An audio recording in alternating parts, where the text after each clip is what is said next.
Mga guys, nandito nga pala kami sa bibisitahin namin yung farm namin dito sa San Miguel, Bulacan.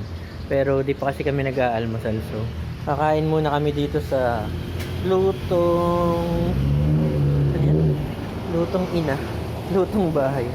Yan. Bali,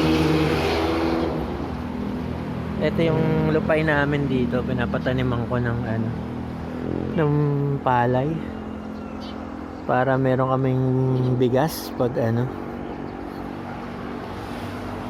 yun, 4 na buwan lang naman o may 3 buwan lang makaharvest na kami ng bigas para meron kami maisaing.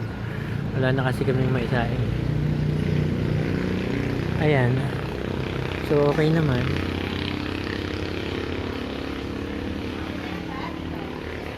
Kahit saan. Ha?